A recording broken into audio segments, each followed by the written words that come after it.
On a un invité en studio avec nous autres. Il est le chef du Parti conservateur du Québec, Éric Duhem. Bonjour, Éric. Bonjour, Stéphane. Bienvenue dans les studios que tu as habités pendant quand même... Nico vient de me faire un tour là, pour voir qui a changé de place puis qui est encore à la même place. T'as fait ça combien de temps ici déjà? 5-6 ans. Ah ouais? Quand même, mais j'ai changé 3-4 fois de case horaire aussi. Ah ouais, ça s'est promené beaucoup. Hein? Là, beaucoup plus de stabilité maintenant. Je te présente comme chef du Parti conservateur. J'ai envie de commencer avec des critiques. Tu m'apparais être tout seul. Tu sais, même Québec solidaire, ils sont deux porte-parole, mais il y a tout le temps un peu de monde autour d'eux autres. Là, tu as accès au Parlement maintenant. Ça, c'était un grand pas pour toi de pouvoir avoir accès à cette tribune-là. Mais tu sembles jamais entouré. D'abord, c'est sûr qu'on n'a pas de député. C'est comme en partant, ça aide pas. Deuxièmement, ça va venir parce que là, on va annoncer, au mois de janvier, on a notre congrès ici même à Québec. On va annoncer déjà plusieurs candidats. Donc ça va un peu, là, on va commencer à être capable de mettre des faces puis des comtés là, sur les gens. On va on a quelques porte-paroles. Il y a Adrien Pouliot que je fais souvent des sorties avec, ou le docteur Karim El Ayoubi, même qui vient sous vos ondes des fois, qui est notre porte-parole en santé. Aujourd'hui même, après-midi, je fais une conférence de presse avec Jonathan Poulain, qui est notre porte-parole en justice, sécurité publique. Donc, on en fait quelques-uns, mais tu as raison. Là. Tu me nommes des noms que moi, je connais pas pantoute. Ben, c'est ça. Mais tu sais que c'est un problème parce que Stéphane, puis je te blâme pas, là, mais c'est le même dans tous les médias. Mais il n'y a personne qui veut recevoir mon porte-parole. Là, ils veulent tous me parler. Parce qu'ils savent bien qu'ils n'auront pas de clics. S'ils reçoivent mon porte-parole, ils vont en avoir plus si c'est moi qui viens. Fait que ça aussi, c'est un problème. Puis étant donné qu'ils ne sont pas élus, mais on ne peut pas trop les pousser parce que ils n'ont pas la légitimité démocratique de représenter une circonscription. Donc, c'est un défi. Fait que, gars, Mais des fois, des gens un peu plus connus, est-ce que ça se pourrait? Est-ce que dans les annonces qui vont être faites en janvier, tu as besoin d'un peu de crédibilité? Là, cet automne, j'ai fait des conférences de presse avec Yuri Chassin, le député de Saint-Jérôme. J'en ai fait avec Lancel, qui était ministre de la CAQ, qui a claqué la porte il y a 2 mois. Maïté Blanchette-Vézina, la députée de Rimouski. Je suis même venu ici en studio avec elle faire une entrevue dans l'émission de Jérôme le midi. Donc, oui, on travaille là-dessus, mais tu as raison qu'il faut, c'est important pour que les gens associent des visages puis l'équipe. Ça, c'est un défi qu'on va avoir pour la campagne électorale, d'attirer des personnalités connues puis d'être capable que ce soit pas juste une personne. Parce que le message, je pense que le message conservateur, je veux dire, il y a un public, il y a un besoin pour ces idées-là. C'est pas vrai qu'on est tous souverainistes, comme les sondages nous le disent ce matin, puis que tous ceux qui étaient pour le Parti libéral puis qui s'en vont parce qu'ils veulent rien savoir de Pablo, que tout d'un coup, ils trouvent tout que c'est une bonne idée de se séparer, là, ça n'a pas rapport. Ah non, c'est pour ça aussi que tu es là un matin, c'est que moi, j'aimerais ça que vous deveniez une option. Parce que, je vais être bien franc avec toi, j'ai l'impression que vous n'êtes pas une option, puis je l'ai dit récemment, avec les déboires du Parti libéral. Puis moi, les gens qui répondent à un sondage, comme le sondage qui paraît un matin, qui nous dit que c'est le Parti québécois qui gagne des points, alors qu'ils vont taper sur le clou de la séparation du Québec, puis ils commencent même à essayer de trouver, on va appeler comment l'argent du Québec, puis on va mettre la face. Hey là, wow, minute. Moi, je serais quasiment plus favorable à devenir un 51e État qu'à devenir un pays. Là. Fait que... On n'est pas économiquement équipé pour s'en aller dans un référendum. Disons-le comme ça, là. Puis à chaque fois qu'on a fait des référendums, on en a fait 2, ça a été 2 échecs. Pour le Québec, pas juste pour l'option du oui, on a reculé comme le pouvoir québécois a reculé. Puis là, tous les sondages nous le disent, même encore un matin, s'il y avait un référendum, là, l'écrasante majorité du monde, même une grosse partie des péquistes, voterait contre. Le monde n'en veut pas. Puis là, on a un parti qui s'obstine puis qui dit, nous autres, on va en faire un coûte que coûte. On s'en fiche de ce que le monde pense. Nous autres, c'est notre option. Puis on va tout... C'est ça qui est dangereux si le Parti québécois est élu. Ils vont tout mettre les ressources puis l'attention sur un référendum, puis essayer de gagner un référendum puis de faire une coalition du oui, plutôt que de régler les problèmes qui ne marchent pas. Puis Dieu sait qu'il y en a au Québec des problèmes qui marchent pas. Au lieu de se pencher sur l'économie et des choses comme ça, ça va être leur point. Mais ce qui est le plus dangereux que ça, Éric, c'est s'ils arrêtent de nous le dire que c'est ça qu'ils veulent faire. Moi, là, je trouve qu'on est chanceux, au moins, qu'ils aillent au bat en le disant que c'est ça qu'ils veulent faire et nous le cachent pas. Mais des gouvernements qui ont des plans dans la tête et qui nous le disent pas, ça peut faire mal. Alors là, au moins, on le sait que c'est ça qu'ils veulent faire. Oui, puis écoute, c'est comme tu disais, là, c'est rendu très détaillé. Ils sont rendus qu'ils nous disent qu'ils veulent la pièce, puis que l'échéancier pour mettre une pièce du Québec, puis ils sont quasiment rendus à dire quelle photo ils vont mettre ces pièces du Québec. Je pense pas qu'on est tellement pas là. On est dans une guerre commerciale avec les Américains, comme jamais. On a besoin du marché canadien. C'est ce qui nous reste. Là. C'est notre principal partenaire économique. La dernière chose qu'on a besoin, c'est partir des nouvelles chicanes avec des voisins qui sont des alliés fidèles. Exact. Est-ce que, donc, je reviens à mon point, moi, j'aimerais ça que vous deveniez une option. Parce que comté tu veux te présenter, Stéphane? Non, je me présente pas. J'ai déjà eu cette mauvaise idée-là, puis ça n'arrivera plus jamais. Non, mais j'aimerais ça que vous deveniez une option, qu'il y ait des... Tu sais, les idées sont pas toutes mauvaises. Des fois, il y a eu des excès. Tu sais que tu as peut-être été trop loin dans certaines affaires, mais... Comment faire pour que ça arrive? Parce que nous, les simples citoyens, là, tu sais, moi, mes chums travaillent sur la construction dans toutes sortes de... Toutes des gens pas finis, mais en tout cas, ils vont voter quand même. Et ils regardent ça, eux autres, ils voteront pas PQ personne. Parti libéral, c'est une vraie joke, là, ce qui se passe. Là. C'est un cadeau du ciel pour vous autres, là. Mais vous en profitez pas. Dans le sondage de matin, c'est le même PQ qui ramasse tout. Tout. Puis c'est sûr que c'est surprenant, ce sondage de ce matin. Mais ce qui est... Tu sais, en politique, là, ça prend du temps aussi de pénétrer. Il faut laisser du temps au temps. Là. Mais ce qui est la bonne nouvelle pour nous, c'est qu'il y a beaucoup de volatilité. Les gens ne savent plus où aller. Exactement ce que tu viens de décrire. Et ça, pour nous autres, c'est une opportunité. Là, c'est à nous autres à faire nos devoirs, à faire un bon congrès au mois de janvier, à présenter une équipe de candidats, à arriver avec un programme solide. Puis je pense que on a quand même... Écoute... C'est quasiment un miracle, là, Stéphane, qu'on soit encore où ce qu'on est aujourd'hui. Aujourd'hui, s'il y avait une élection matin, il y aurait plus de monde qui voterait conservateur qu'en 2022, avec pas un député, zéro budget à l'Assemblée nationale en communication, puis en recherche, puis en tout ce que tu voudras. Les autres partis ont 3, 4, 5 millions. Ils ont des dizaines de députés, ils ont du staff, ils ont des... Moi, là, j'ai fait 70 000 km cette année là, avec mon char. Là. J'ai pas de chauffeur, puis j'ai pas personne qui m'aide. T'as raison que je suis tout seul. J'ai même pas moyen de me payer un chauffeur. Et eux autres sont tous là avec le limousine, puis ça se promène à la grandeur du Québec. Ils ont des moyens qu'on n'a pas. Puis malgré ça, on réussit à garder nos appuis. Rappelle-toi qu'après l'élection, tout le monde disait qu'on allait disparaître. Parce qu'ils disaient tout, vous êtes une affaire de pandémie, maintenant que la pandémie est partie, vous ne serez plus là. Bien, aujourd'hui, on est plus fort qu'on l'était à ce moment-là. Il reste combien de temps à tes 10 ans? Il reste... C'est une bonne question, ça. Je pense qu'il en reste 5, parce que ça va faire 5 ans au mois d'avril que je suis chef du Parti conservateur du Québec. J'avais dit 10 ans, puis là, je suis rendu à 4 ans et presque et demi. Là, est-ce que tu maintiens ton 10 ans? Ah oui, je vais rester là. Moi, je suis pas prête à m'en aller. Là. Je sais que... Je pense que, tu sais, j'étais conscient quand je me suis embarqué là-dedans que tu bâtis pas un parti en 24 heures puis que tu rames dans le gravel pendant des années si tu veux faire quelque chose de solide. Puis ce que je suis content, c'est que là, on a fait des fondations. Puis là, on est rendu à l'étape de bâtir un premier puis un deuxième étage. Puis là, c'est pour là que ça prend plus de monde. Faut que nos idées rejoignent de plus en plus de gens. Mais ça te prend un solage pour un parti politique. Là. Quand tu n'as pas de solage, il arrive ce qui arrive à la CAQ. La CAQ, là, c'est ça le problème actuel. Hein. C'est un parti qui n'avait pas de fondation. On ne sait pas c'est quoi la CAQ. C'est François Legault. Mais non, on ne sait pas c'est quoi. T'as raison. Je sais même pas. C'est-tu fédéraliste, souverainiste, c'est même pas clair. Je pense que les autres ne savent pas non plus. Non, ils ne savent pas non plus. Mais tu le sais pas. Fait que, ils sont clairement à gauche parce que, aussitôt qu'ils prennent une petite décision qui va à l'encontre de bien du monde, on les dit d'extrême droite. Tabarnouche, ils sont même pas au centre, puis vous les trouvez d'extrême droite. Fait que c'est un peu exagéré. Et c'est là, t'as bien raison là-dessus. On sait pas trop, ils se campent à quel endroit.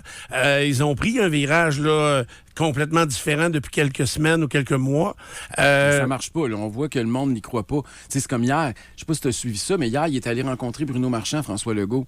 Et là, il est sorti de là en disant ben là, le tracé va peut-être être à l'est.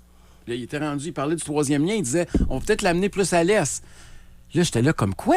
Le gars qui nous avait dit ça en 2018, après ça, qui nous a dit qu'il n'y en aurait plus pas en tout. Après ça, c'était un gros tube, le plus gros tube du monde à 2 étages. Après ça, c'était 2 tubes. Après ça, c'était juste du transport en commun. Après ça, c'est redevenu un tracé centre-ville à centre-ville avec un pont puis un tunnel. Puis là, hier, il était rendu qu'il disait qu'il allait peut-être le mettre plus à l'est. Écoute, c'est... Mais Jonathan Julien a dit le contraire en point de presse après. Oh, mais qui dit vrai? Ben, je sais pas. Je sais pas non plus. Puis, tu sais, ça m'apparaît invraisemblable. Du côté de Lévis, l'emprise qu'ils veulent utiliser, c'est peut-être très facilitant puis accessible. Le fédéral veut pas. Ouais, le fédéral, c'est un gros problème. Ouais. Ça, là, ils peuvent pas exproprier le fédéral. Ils peuvent exproprier tout le monde, sauf le gouvernement fédéral. Oui, ça va être un autre... Puis, tu sais, tu habites sur la Rive-Sud, là, Stéphane, là. Historiquement, là, ça fait 60 ans que tout est fait, tout n'est d'un carton. Ça a toujours été fait pour avoir une boucle. Puis ça a toujours été fait de passer à hauteur de l'île d'Orléans. On est en train de mettre 2,8 milliards à l'île d'Orléans pour la Rive-Nord puis l'île. Ça serait 2 milliards de plus pour continuer. Là, ils vont nous arriver avec un projet de 10-12 milliards qui n'aura jamais lieu parce que ça va coûter trop cher et ça va être trop compliqué. Il aurait voulu tuer le projet, la CAQ, puis il aurait été contre depuis le jour 1, qu'il n'aurait pas agi différemment des 7 dernières années. C'est ça. Le résultat aurait été le même, sinon... Puis, quand tu dis que ça prend le Parti conservateur, c'est un exemple concret dans la région. Là. Toutes les autres partis, le PQ puis QS, là, sont dans une guerre à l'auto. Ils iront pas, ils sont contre un transport autoroutier entre les deux rives. Là. Mm-hmm. Fait que il y a un parti qui va proposer un lien à l'Est, puis c'est nous autres. Il n'y en aura pas deux. Cherchez-en pas un autre. OK. Donc ça va être dans vos promesses et dans vos choses. Nous autres, on ne change pas d'idée. OK. Tu as fait un point de presse cette semaine, lundi, à propos de ce qui se passe dans le monde syndical. Parce que là, je trouve que la population est atterrée ou est sur le cul de voir que les syndicats sont outrés de ce qui se passe, alors que ça nous apparaît logique, la réglementation qui va être mise en place. Puis ça, c'est rare que des partis politiques vont appuyer un geste je l'ai fait. Là, tu l'as fait dans ce cas-là parce que c'est intelligent, je pense, que ce que Jean Boulet veut essayer de faire. Moi, j'écoute, quand Jean Boulet a présenté son projet de loi 3, le projet de loi pour moderniser la gouvernance des syndicats, moi, j'avais écrit un livre, Libérez-nous des syndicats. J'avais même avec Nathalie Normando dans le temps, on avait distribué 5000 copies. Nico doit se souvenir de ça. Et moi, je suis parti, j'étais allé à Trois-Rivières, j'étais allé dans son bureau de comté, puis j'étais allé y porter une copie. Puis j'ai dit, Monsieur le ministre, si vous êtes sincère, vous voulez vous tenir debout jusqu'au bout, moi, je vais vous appuyer. Je sais que politiquement, ça se fait pas, mais moi, je vais le faire. Puis je l'ai fait. Puis je l'ai appuyé, puis même, je l'ai amendé. J'ai proposé des amendements. On a même déposé le parti un mémoire pour aller encore un peu plus loin, parce qu'on trouvait que c'était pas assez ambitieux à certains égards. Mais à un moment donné, il faut remettre les syndicats au service des travailleurs. C'est assez là, que l'argent des cotisations soit détourné pour ce qui se passe en Palestine, puis j'ai rien contre ou pour ce qui se passe en Palestine. Là. Mais le gars qui travaille, là, ton gars de la construction, là, qui paye des cotisations, qui paye 2000$ par année, là, il a pas demandé à ce qu'on finance un bar ou l'autre en Palestine. Là. Lui, il aimerait bien ça avoir l'argent dans ses poches, puis qu'on y négocie des meilleures conditions de travail, puis des conditions pour sa sécurité, plutôt que ce qui se passe à 3000 km de chez eux. Là. Puis je comprends pas pourquoi, mettons, si j'étais Jean Boulet, je sortirais en point de presse aujourd'hui pour dire, regardez, là, ma loi, là, c'est pour démontrer... Il y a une nouvelle qui est sortie hier. D'ailleurs, Pierre, on en reparlera peut-être plus tard. Avez-vous vu le gars, le vice-président du syndicat de la brasserie Labatt, qui s'est fait arrêter hier? Il s'est fait arrêter pour fraude de 500 000 $. Fait que c'est du cash en joie le vert. Puis là, moi, mon fils, il a travaillé chez Labatt. Ça fait 4 ans qu'il travaille pour Labatt. Puis là, lui, c'est quelqu'un qui a envoyé un texto. Il dit, penses-tu qu'on va avoir des répercussions de cette perte de 500 000 $-là? Fait que là, Nathan, il me disait, mais c'est beaucoup d'argent. Il a pris ça. Ben, j'ai dit, il a dû voler 50 000 $ par année pendant 10 ans. Non, ça a duré 18 mois.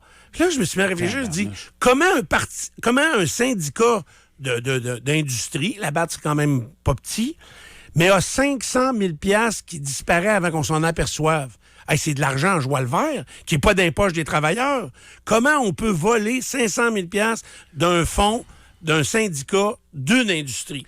J'en revenais pas du montant. C'est hallucinant l'argent qu'il y a là. Écoute, les syndicats au Québec, là, Stéphane, c'est 1,5 milliard de dollars par année. OK? Les travailleurs, vous payez 1,5 milliard par année aux syndicats.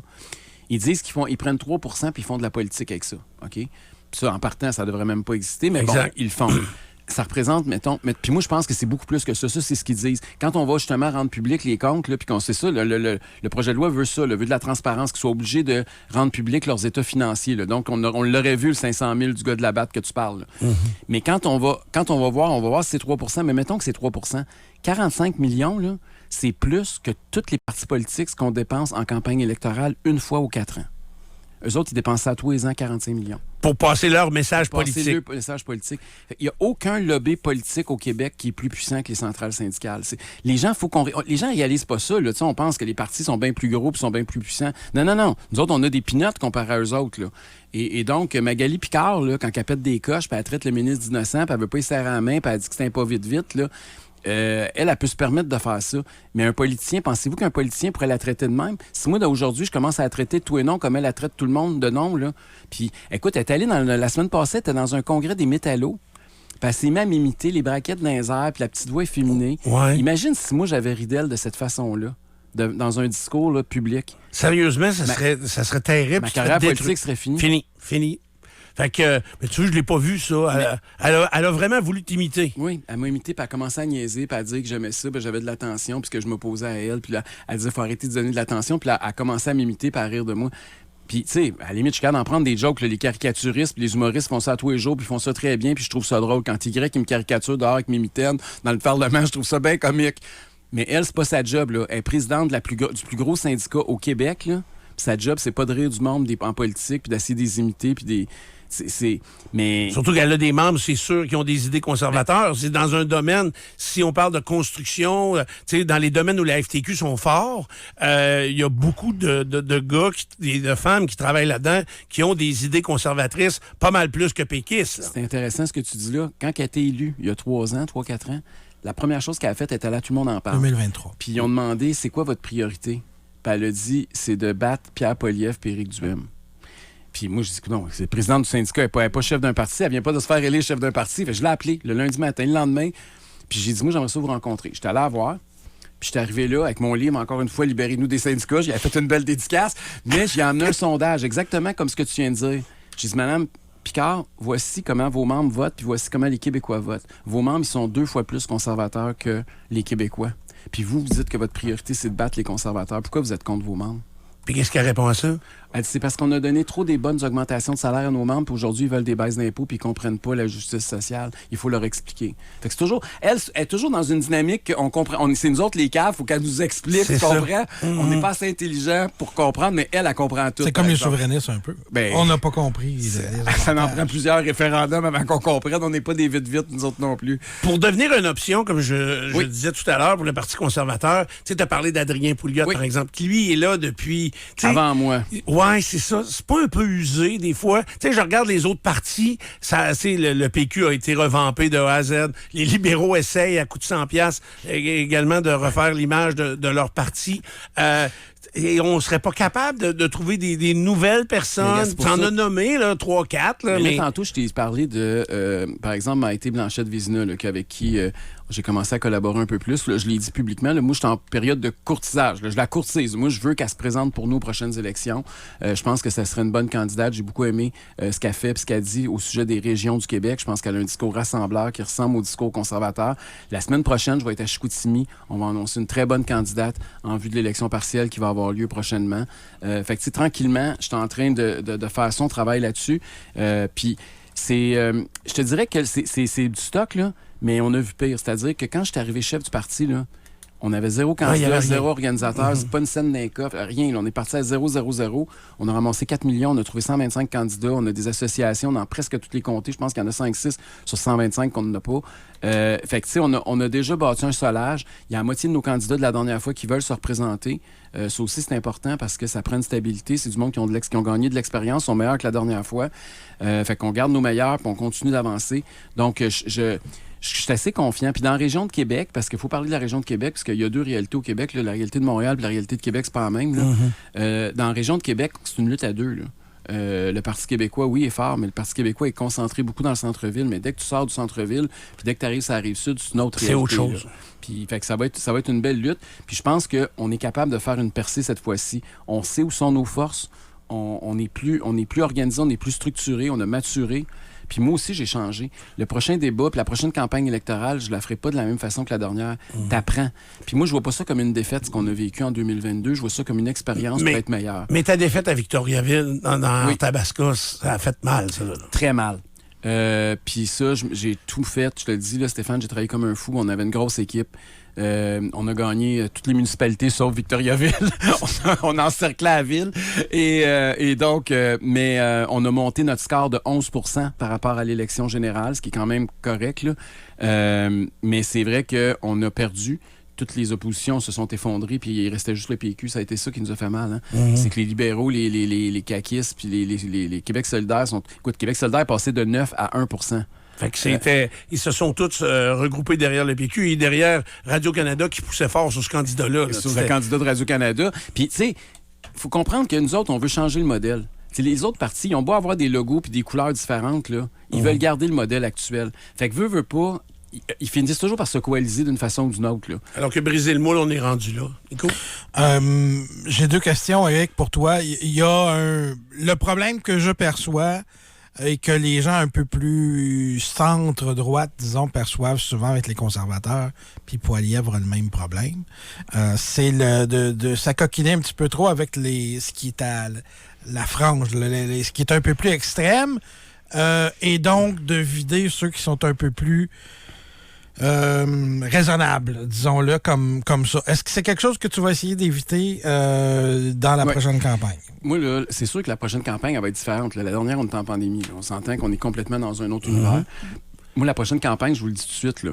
Moi, je veux qu'on arrête de s'endetter et d'endetter les prochaines générations. C'est au niveau des finances publiques, qu'on mette de l'argent dans les poches des contribuables, qu'on réduise le nombre de fonctionnaires, qu'on offre du privé en santé, qu'on ait une alternative, qu'il y ait de la concurrence pour améliorer les soins de santé, qu'on exploite nos hydrocarbures, notamment notre gaz naturel au Québec pour s'enrichir, pour créer de la richesse pour vrai, qu'on permette à des jeunes d'avoir accès à la propriété en construisant, en enlevant des barrières à la construction de nouvelles maisons pour augmenter l'offre de logement. Ça va être ça. Puis ça va être ça, mes priorités là, à tous les jours. Là. Ce que je viens de vous nommer là, je ne sortirai pas de ces messages-là. C'est que de ça que je vais vous parler. Parce que c'est ça, le Parti conservateur à la base. Puis c'est éviter un référendum. On n'a pas le temps de se distraire puis de se diviser sur un autre référendum perdant. On a déjà fait ça 2 fois. C'est pas le temps de rembarquer dans ce film-là une 3e fois. Oui, mais la question de Nico, c'est de voir les gens qui vont t'entourer. Peut-être slacker les extrémistes puis qui ont fait des posts Facebook il y a 2 ans qui totalement virés sur le top. Là. C'est ça qu'il faudrait pas. Le PQ vient d'élire dans Tabasco contre moi un gars qui était arrêté pendant le sommet des Amériques. Tu sais, rappelle-toi, là, oui, je sais, je l'ai répété, 41 jours en prison. Puis 16 ans plus tard, c'était pas une erreur de jeunesse, 16 ans plus tard, il était sur les réseaux sociaux à louanger Fidel Castro. Les gens ont oublié ça aussi, là. Puis il a quand même été élu, là. Fait que, tu sais, eux autres, là, ils peuvent s'en permettre. C'est comme s'il y avait un double standard. Puis ça m'écoeure au plus haut point. Nous autres, un gars, il a retweeté par erreur un message d'un gars qui aurait pas fallu qu'il retweete, là. Puis ça, c'est le scandale, ça fait à la une. Mais l'autre, il a le droit à une 2e chance. Mais nous autres, on n'a pas le droit à une première chance. Moi, ce que je dis aux Québécois, là, c'est si vous êtes capable de donner une 2e chance au PQ, pouvez-vous donner une première chance au Parti conservateur du Québec? Mais c'est toujours ça, le problème. C'est que comme les idées de droite sont moins bien perçues, je sais pas trop pourquoi d'ailleurs, par l'intelligentsia, il faut qu'elles soient propulsées par des gens quasiment sans faille. C'est ça ton défi. Oh, mais là, je suis pas parfait. Non, mais outre toi, là, on voit déjà que tu fais mieux que M. Pouliot pour ce qui est de l'attention et des intentions de vote. C'est dans les gens qui vont t'entourer le défi. C'est que on part tellement le vent d'en face, je dis on parce que je m'inclus dans les relativement conservateurs, on part tellement le vent d'en face qu'il faut absolument qu'on ne puisse pas nous reprocher d'avoir justement fait un tweet contre les drag queens qui lisent des comptes. Les gens s'en caliquent, ça, de mais ce ça, bout-là. Ce qu'on veut, c'est de la droite économique. Je suis un peu tombé dans ce piège-là. Tu sais, l'affaire des drag queens, je vais revenir là-dessus parce que c'est un bon exemple que tu donnes, Nico. Moi, là, j'étais là pour parler, parce qu'il y avait un projet de loi qui interdisait aux enfants de 13-14 ans de travailler. Je ne sais pas si vous vous rappelez de ça. Puis j'étais là avec un avocat de la Beauce qui était venu, lui, sa fille travaillait dans une résidence personne âgée où sa grand-mère est, puis elle livrait les cabarets à sa grand-mère et aux autres madames sur l'étage. Puis là, il la mettait dehors. Elle ne pouvait plus travailler parce qu'il y avait la nouvelle loi. Puis je lui ai montré comment il fallait être humain, puis il fallait y aller du cas par cas, puis il fallait faire confiance au jugement des parents. C'est ça la position conservatrice sur ce projet de loi-là. Je fais une conférence de presse là-dessus. À la fin de la conférence de presse, j'ai une question, c'est drag queens. Il venait d'avoir une motion adoptée à l'unanimité par l'Assemblée nationale pour dire qu'il fallait faire la promotion des drag queens dans les garderies, dans les écoles, dans les bibliothèques. Ils m'ont dit, est-ce que vous votez pour? J'ai dit non. Puis tu sais, c'est sûr qu'en tant que gay, ils voulaient savoir comment moi je me positionnais sur un enjeu comme ça. Puis j'ai expliqué pourquoi j'étais contre. Puis que autant j'aime les drag queens, j'aime ça aller voir ça à 2 h du matin, puis je trouve ça bien drôle après 3 bières, mais je trouvais que ça n'avait pas rapport d'une bibliothèque ou d'une garderie. Fait que ça aurait dû s'arrêter là. Ça a fait 200 articles. Parce que là, ça a parti de tout bord, de côté. Puis c'est ça. En même temps, je connais les médias. Là. C'est sûr que quand tu parles d'un sujet comme ça, tu sais que ça va exploser. Mais honnêtement, je pensais jamais que ça exploserait. C'est de l'herbe à chat pour les médias. Là, pourtant, avec toute l'expérience que tu as, éviter ces pièges-là, ça devrait être un peu plus facile. Je dis pas que ça n'arrivera pas, mais ça je vais essayer de cibler sur les 6-7 affaires que je t'ai dit tantôt. Là. Puis je pense que pour revenir à la question de Nico plus précis par rapport à l'équipe, je vais essayer de m'entourer de gens qui ont ces valeurs-là puis qui veulent faire avancer ces idées-là. Et, tu sais, il y a un marché pour ça au Québec. Moi, je suis convaincu que c'est pas vrai que tout le monde est d'accord que l'État contrôle tout puis qu'on soit de plus en plus contrôlé puis qu'il y a de plus en plus qu'on ait des référendums à répétition. Moi, je crois pas à ça. Le Éric Duhem que j'entends ce matin, j'aurais envie de voter pour. Moi, tout. C'est à toi de rester dans la pocket. faut que je reste dans la pocket. Oui, mais l'autre affaire, moi, tout, Faut que j'aille c'est exactement ça que je me disais. Mais qu'est-ce que j'attends? Je vais attendre voir qui va présenter. Ben oui, c'est sûr. Moi, c'est sûr que je vais tout mettre en place pour sortir Drainville de là. S'il y en a qui n'ont pas rapport dans mon comté, dans Lévis, c'est bien Drainville. Qui devrait aller chercher? Pas Ben, Anne je sais Casabonne. pas, moi. Ouais, pas Anne Casabonne, pas d'extrémistes. Non, mais attends, je vais te donner un exemple, là, parce qu'il est allé à une autre station de radio il y a quelques semaines, puis il est allé dire qu'il est en réflexion. Là. Gilles Louillet, il a dit qu'il est en réflexion. Je sais pas si tu as vu ça passer, là. Non. Il a dit qu'il était en réflexion, puis qu'il voulait peut-être me donner un coup de main, puis qu'il était en train de... Parce qu'il dit, je suis peut-être vieux, j'ai lâché la mairie de Lévis, mais je veux continuer à m'impliquer, puis le troisième lien, pour lui, on le sait comment c'est important. Ça, c'est un genre de candidat qui te plairait. Ben là, c'est parce qu'avec, tu sais, j'ai parlé à Steven encore hier soir. Là. Ils ont des problèmes économiques. Ouais, c'est ça. Tu sais, là, il a mis beaucoup de choses en dessous du tapis, puis là, Steven vient de lever le tapis, puis c'est pas beau, là, ce qu'il y a en dessous. Fait que peut-être. En tout cas, ça pourrait être bon, certain, pour le parti. Mais il y a une notoriété. Tantôt, tu me disais, ça me prend du monde connu, pas juste toi qui est connu. Mais je suis pas contre. Je suis pas contre, même si il y a bien des affaires, des fois, à Tigil, que j'y reproche, là, mais ça pourrait être, oui, Parce ça pourrait être quelque chose. J'essaie de voir qui est plus connu puis qui aurait plus de votes que lui. J'en vois pas beaucoup, là. Non, c'est ça. Puis, tu sais, mais tu sais, sinon, Stéphane, si tu as des noms à me suggérer, moi, gars, je vais te donner mon cellulaire, tu m'enverras tu me texteras des noms. Je vais le faire. Si je pense à quelque chose, je vais le faire, certain. Parce que j'en approche du monde, là. Mais en même temps, c'est l'autre affaire, là. C'est pas facile d'approcher du monde, faire de la politique au Québec en 2025. Ça, c'est pas juste le Parti conservateur, c'est tous les partis. Puis les niaiseries qui se passent au Parti libéral depuis 3 semaines, là, ça aide pas. Ça écœure tout le monde. Ça donne pas. Puis même moi, là, je regarde Pablo, puis je me dis, tu sais, j'ai de l'empathie, là. C'est venu me toucher, je vais en parle, je vais peut-être devenir émotif, là, mais quand il a dit que sa fille pleurait et elle voulait pas aller à l'école, qu'est-ce que c'est élevé, là? Y a-tu une job qui mérite de te faire traiter de même? Puis je suis pas en train de le défendre zéro, là. Je suis pas. Puis s'il y a de la corruption, là, que tous ceux qui en ont fait aillent en prison, je suis pas en train de défendre ça, là. Mais je dis juste que peut-être qu'il savait effectivement rien. Puis il paye ce prix-là. Ouais. Puis ça répugne du monde de dire, je veux-tu vraiment, moi, m'embarquer dans une affaire de même? Oui, mais ça, là, OK, mettons qu'il le savait pas, c'est de sa faute pareil. Oui, il était m'a donné l'exemple des restaurateurs, puis ça, c'est mon chum Gallo qui m'a mis ça dans la tête il y a plusieurs années.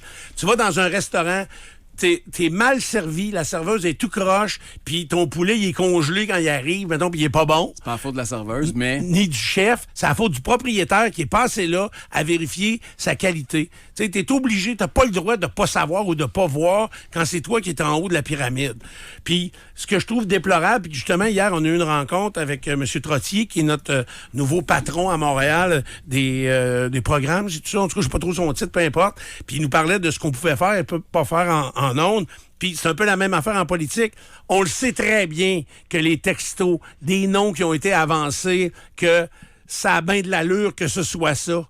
Mais en même temps, il n'y a pas personne qui va venir témoigner puis qui va lever la main et dire « Ouais, c'est moi qui a écrit ça. » On ne pourra jamais le prouver. Mais on le sait très bien que c'est ça. On le sait très bien que tous les syndiqués qui sont allés à Montréal samedi, ils étaient libérés syndicalement, puis payés, puis les repas payés. On le sait très bien. À Montréal, puis ils se sont amusés en masse. C'est ça. Mais si la FTQ me poursuit, il n'y a pas un chrétien qui va venir témoigner pour moi. Oui, c'est vrai, moi, j'étais là, puis j'étais payé pour être là. Fait que c'est toujours... C'est là où on est. On le sait, mais on n'a pas de preuves. C'est toujours à ce niveau-là qu'on est rendu en politique. Puis c'est ça qui est triste et qui désengage la population à vouloir faire embarquer dans ça. Parce que, tu sais, Stéphane, tu as fait une expérience politique récemment. Là. Ça n'a pas été un succès, mais moi, je suis content que tu l'aies fait. Parce que c'est le fun de voir des gens qui mettent leur face sur un poteau puis leur nom sur un bulletin de vote. Moi, je trouve ça honorable. Je te remercie parce que c'est bon pour la démocratie ce que tu as fait. Peu importe le résultat que tu as eu. Ben, je suis pas rendu à l'élection, mais les patrons, mon travail me le permettait pas. Non, mais c'est pas grave. Tu as quand même fait le geste. Ouais. Puis tu as eu l'intention puis tu étais prête à subir la pression qu'elle avait avec la job si jamais tu avais été élu. Moi, personnellement, ça t'honore. Puis je trouve qu'il n'y a pas suffisamment de Québécois qui font ça. Au Québec, c'est facile de chialer. Puis moi, j'étais le premier, quand j'étais en arrière d'un micro comme vous autres pendant des années. C'était facile. Mais quand t'arrives puis dire, là, je vais me mettre ma face sur un poteau, puis c'est moi qui vais avoir le vent d'en face, là, c'est tough. Puis il n'y a pas beaucoup de monde qui veulent le faire, puis de moins en moins de monde. Je remarque, là, ça fait juste 3-4 ans, là. C'est plus dur aujourd'hui que ça l'était il y a 3-4 ans. J'ai l'impression que ça va l'être encore plus dans 3-4 ans que ça l'est aujourd'hui, là. Et pourtant, ceux qui ont goûté à la politique, quelque niveau que ce soit, ils veulent jamais débarquer. ils se promènent d'un fédéral provincial. Il y en a qui s'accrochent trop, là. Oui, il y en a qui s'accrochent trop longtemps, ça, c'est sûr. Bon, ben, faut que je te mette dehors, j'ai pas le choix. Bon, ben, moi, Edouard, merci. Deviens une option pour les gens, parce que là, on est pas mal sans... On est orphelins. On est sans voix, là, ça, c'est clair. On te suggère Sylvain Bouchard. Ah, Sylvain? Je vais l'appeler à soir. Il serait très bon. Merci beaucoup, Éric Merci. Duhem. Éric Duhem, chef du Parti conservateur du Québec.